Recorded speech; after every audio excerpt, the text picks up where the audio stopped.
So. Whoa, hello, hey everyone, good morning. Oh, we were taking the whole time? We were. Well, good morning, everybody. Something happened here. What it is ain't exactly clear. There's a man with a gun over there, telling me I got to beware. That we stop.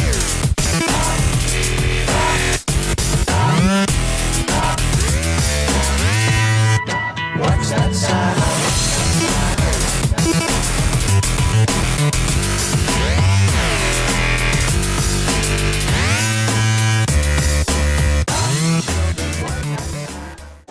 Hi everybody, my name is Mr. Blue and I'd like to welcome you to the Race for Humanity interview with founder Michael Moore. They call him Big Mike Moore because he used to be a pro wrestler. So if we refer to him as Big Mike in here, you'll know why. One of the things that we would like to talk about is the new project that Mike has coming up called the Race for Unity. Tell us a little bit about that and why you wanted to start that. First of all, Mr. Blue, please refer to me as Mr. Baldy. Mr. Baldy! Yes! Big Mike's fine. The Race for Unity, I've had a very fortunate life. I've traveled the entire world, lived in 6 countries, 1 U.S. territory. I've seen a lot in my lifetime. I've seen a lot of good, and I've also seen a lot of bad, unfortunately.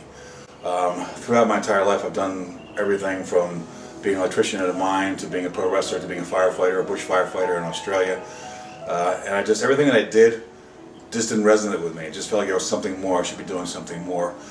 So the last couple of years I got involved with Creatrix in Canada, and I started studying NLP, timeline therapy, and hypnotherapy. And now I'm a board certified institute in all those modalities. But what it led me to is people's belief systems. And in conjunction with this year's election really drove home the point for me concerning racism and hate. And what I mean by that is that I'm watching the news and I'm seeing one thing, but I'm seeing a different reality when I go out in public. They want you to believe that everybody hates everybody. I see the exact opposite. Maybe it's because I'm not looking for it. Because they say in psychology, perception is projection. So if I'm out there looking for it, I'm going to see it. It's the same thing if you buy a car. You buy a new car and you never see one of them on the road, then you buy a car and you see millions of them on the road. It's because you change your perception. So much. You know, it's the same thing with hate. So, they want me to believe that we all hate each other and we're at the brink of civil war, but then I go out and I see people opening doors for each other, saying hello, being as courteous as ever, and I'm more open to it now because I'm actually looking for it. I'm looking for the positives, not the negatives, in what's going on.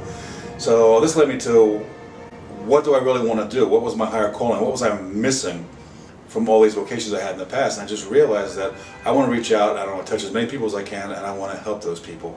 I think the easiest way is to make people realize that we really are all one. We're one human race. You know, we have different nationalities, different religions, different belief systems, but the bottom line is we all still want the same things. We want a family, we want to be happy. We're not different. So, and another thing I realized too is that people don't celebrate in diversity. No.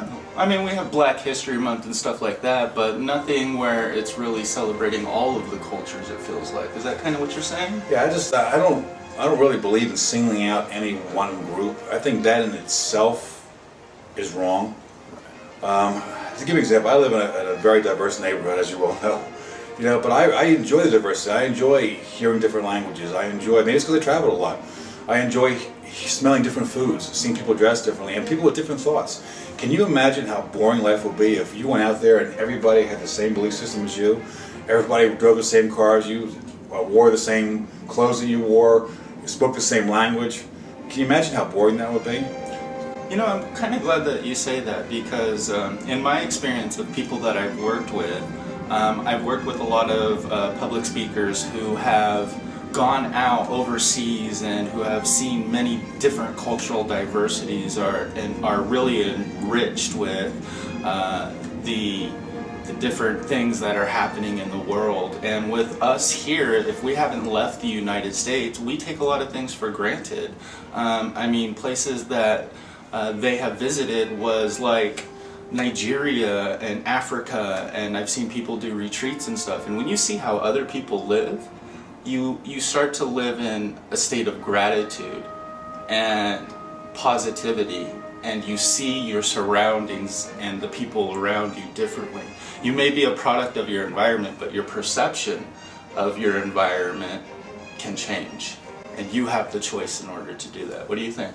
That's a very, very valid point. You touched on a couple of things that I believe in. Number one, I saw a study somewhere, I can't remember the exact number, so please don't quote me, but I read somewhere that approximately 30% of people in the U.S. have never left their home state. And to me, that is mind-boggling. They have no idea what they're missing. You go to most countries, I lived in Australia for a while, as soon as their vacation comes, guess where they're not in Australia anymore. They're out traveling somewhere, and one of the best educations you can have is to travel and see other cultures. There are cultures in this U.S. that I don't like their behavior patterns. I don't hate them for it. I don't like their behavior patterns, but then I went to that country and saw why their behavior patterns were like that, and then I realized that it's okay. I don't have to accept it. That's the way they are, and I just have to accept the fact that that's the way they are. You know, and I don't have a problem with them anymore. And that's one of the problems here. We're just so intolerant because a lot of people don't understand how people live. They have no idea what their cultures entail. The other point you hit on that, though, was very important, was about people's perception. That is the biggest thing, but their belief system is the biggest thing with people. No child is born hating. You know, if you get into deep in psychology, you understand that sometimes anger can come through, you know, from previous generations, but generally, no one is born with anger. No one's born with hate. Hate is a learned behavior. It's something from your environment, you got it from your parents, with the case may be. You were taught that. You learned how to hate. And the thing is, you can unlearn that. Reprogram yourself, exactly. And once you reprogram yourself, you know, if you change your belief system, you change your behavior. It's really, really simple. You know, so many things that you just mentioned. I'm trying to think. There's one specific one. About gratitude. Gratitude to me is the key to happy living. Let me tell you why. Your life is about perception. It's about what you see. We're in the same room right now, Mr. Blue and I. We're in the same exact room, but we're having two different realities. And the reason that you say that's not possible, sure it is, because he's facing that way, and I'm basically facing this way. So his field of vision is different than mine. So we're experiencing two different realities. And getting back now, and leading to what I'm saying about gratitude, is that gratitude is the key to your happiness. If you take every single day, every single morning, you probably heard this all the time from Tony Robbins and other great speakers out there, that you should every morning give, or every evening, whichever you prefer, give gratitude for the things that you have. And add something every single day. And why do you do that? Because what happens is you change your perception of your life, of your reality. Because instead of going out every day and looking at negativity, your unconscious mind is saying, now, you know what, I have to give gratitude, so I need to look for something positive in my day-to-day.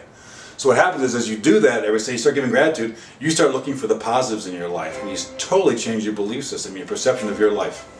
So give gratitude. I'm going to add to that giving gratitude. It also is a form of affirmation, because when you use it, you can also manifest things into existence. One of the things that I do mine in the morning. Because that's when I start my day, and that's normally the period of time where I wake up, my mind's racing, I have all of this information going through, and the voice starts to kick in, and I'm like, I haven't even had my coffee yet and you're kicking in already. Yeah. So to get rid of that little voice, I give gratitude, I get my coffee, and then I get to hang out with amazing people like Mike Moore and the spiritual community here in Las Vegas, and I get to talk to people around the world, which is one thing I wanted to mention. Did you know that we actually have supporters from other countries? We should. For the Race for Unity? Really? Wow. They are actually taking the same model, the same I don't want to say concept, movement is what I want to say. They're taking the same movement of diversity and bringing it into other countries, and I think that's amazing. That you know, what we're thinking of here has already been built over there, and revolutions have been evolved and happened so much. It makes us really think. You know, it's funny with this movement. I call this movement because I want this to become a movement. I want this to be worldwide, because you have to understand something. We're on an earth that has limited resources, and whether we do it now, whether we do it later, we need to come together as a human race to not only protect ourselves, defend ourselves, but defend our planet, or save our planet. So How do we do that? By starting movements like the Race for Unity and supporting other movements around the world. But how can we do that in our everyday living as individuals? I think that's the key question. I think one of the things is an awareness. To give an example, we've been working together on a t-shirt design. I want people to wear a t-shirt that basically just says member of the human race in the front, and in the back it says we are all one. And the reason I do that is not because I want people to wear that, but because the people that buy that shirt are going to have that belief system. But the people that they walk around and people that see that t-shirt, it may change their belief system. Or maybe they're thinking about doing something stupid or saying something stupid, and they see that t-shirt and they go, oh, wait a minute. You know, maybe I shouldn't, maybe that's not appropriate, maybe I shouldn't say that. Maybe it will start impacting other people in the process. I'm a realist. I realize that we can't go out there, you know, you're in the spiritual community, they say, oh, we're going to love everyone, you know, and then we're going to hug trees and we're going to do all that kind of stuff. I'm a realist. Most people aren't going to do that, you know what I mean? And to be honest with you, he softened up a little. Yeah. Hug a big tree. Right. But I'm a realist. We're not gonna love each other. If that was the case, I would love that. But you know what? Then again, I've seen some loving relationships that are like war anyway. But that's a totally different subject. But it's not going to be like the '60s free love. No. Gotcha. But I want people to start respecting other people. You don't have to love them. You don't even have to like them. You know what? Just respect them. Respect the fact that they're on Earth with us. You know, and they have a family, and they want the same things that you want. I got one. Celebrate our differences and not our similarities. Anytime I go to meet somebody, the first thing we both look at is similarities, so we can find a reason why we're meant to be able to talk in this society or whatever. But talk to a guy with blue hair. He's different. He'll talk back. It's funny you would bring that up, because let me delve into psychology a little bit also. Is that anybody that's been in sales for years has always known that you need to go in and you see somebody that you want to sell something to, you go in their office, you look for something that you can have in common, like fishing. Oh, you like to fish, I like to fish, you know. You try to develop a rapport through a commonality, okay? And the reason you do that, because your unconscious mind looks for people that it perceives to be like you. They like people that are like you. That's one of the problems with prejudice that I feel, is that if somebody says, you know what, I prefer to hang out with my kind, that's not prejudice. Prejudice is when you want to hurt somebody, you want to put them down, you want to keep them from being successful. Something along those lines, that's a prejudice. But because you choose to be with your own kind, that's your body, your unconscious mind telling you that you want to be around people that you perceive to be like you. And I think one of the problems is that misconception of what prejudice actually is. And when we say your own kind, I mean that could be race, that could be culture, that could be mindset and how you think and believe. I don't surround myself with negative people. There's only a certain amount of people that I allow to be in my life, and I take every toxic relationship that is in there and I dissolve it out, and I take those things out of my life. So it's really kind of thinking of it in that perspective as well. Well, it's interesting because, you know, everybody wants to center on religion or race, you know, things along those lines when it comes to prejudice. But, you know, choosing to be with somebody that's like you doesn't have to be any of those things. It can be somebody that plays guitar and you play guitar, and you choose to be in that circle. You know, it's just it's a choice, and it's part of your belief system to be with people you perceive to be like you. I think that alone would knock a lot of people's perception of what racism really is out of the ballpark, because they do perceive wanting to be with your own whatever, you know, musicians. You know, when I was in school, I didn't hang out with the athletes because I thought they were conceited.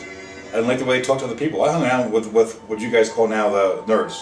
You know, they were called nerds back then. I hung around with the nerds because I perceived myself to be more like them, because we had intelligent conversations. Not that the athletes can't have intelligent conversations, but it was just I perceived that I was more like them than I was like the athletes. Even though, I mean, I'm 6'5", 270 pounds, you know, an ex-pro wrestler. But my belief system was different. And everybody's belief system is different. So I mean, remember that woman that was the head of the NAACP? There was a white woman that was the head of one of the offices of the NAACP. I can't remember her name, I apologize. But she perceived herself, identified with being black. So, and everybody's, when people found out that she was white, they freaked out. Oh, get out of here! Why? Why? She was running an office for you. She was successful, and she perceived herself as being black, and she was comfortable with people that she thought was like her. It didn't fit into the minority stereotype, so therefore they couldn't fill that quota. And that's the kind of mindset that we gotta kick to the curb. Curb.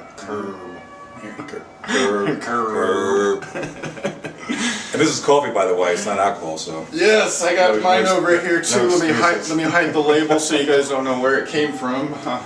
My views are different. I just can't imagine getting up every single morning and knowing that somewhere during the course of the day you're going to run into somebody that you hate for no reason other than what they are. That to me is absolutely astounding. That how could that person possibly go through life with a positive attitude, knowing that every morning their day's going to end up like that? You know, I still get up every morning because I celebrate. I want to run into people. I will go out because I want to see people. I want to be around people, which is amazing because my entire life I've pretty much spent as an introvert. So I changed my belief system also. Exactly. And that's how we grow and develop. And I think being part of a community or having your own community of people, if you will, that you can surround yourself with who will influence you and push you and keep you positive. If Mike started talking negative right now, I'd be like, "What's up, buddy? Come on. What's going on here?" You know, I'd put him in his place, and he would do the same for me. And that's the kind of thing that you need around your community and your environment. So we all stay balanced, and we all have fresh perspective on really how we look at things. And I think anytime that you look at something with an open heart and an open mind, that is the first step to putting a stop to this. And I think that those two elements right there, open your heart and open your mind, we are the race for unity. I think we got a tagline. Yeah. Yes. Love creativity. I'll leave you with this note. Please. Don't be judgmental. That's not your place. You know, unless of course you're Judge Wapner or wherever just people on TV, Joe shooting, and that's how you make your money. Yeah, then you should be a judge. But don't be a judge. You know, I don't care what religion is, what your belief system is, whether you're religious or spiritual, whatever the case may be. There's somebody else's. That's somebody else's job. You know, don't judge somebody for what they are. Judge them for who they are. Their character. Exactly. If you choose not to be with somebody, don't choose because of their religion or the color or whatever their sexual orientation is. Choose because you don't gel with that person. That's the only reason. Only reason. I like that. Yeah. Well, this has been the Morning Cup of Brew on the Race for Unity with Big Mike and Mr. Blue. We would like to keep doing these videos on a regular basis in order to help share our thoughts with you guys and also get feedback from you. So tell us your thoughts on what you think we've just discussed. And would you be proud to wear a shirt that supported the human race and supported us all as being one? I know that I would. And with that being said, we'll see you next time. Have a great day, everybody. Be positive. Be happy. Thank you.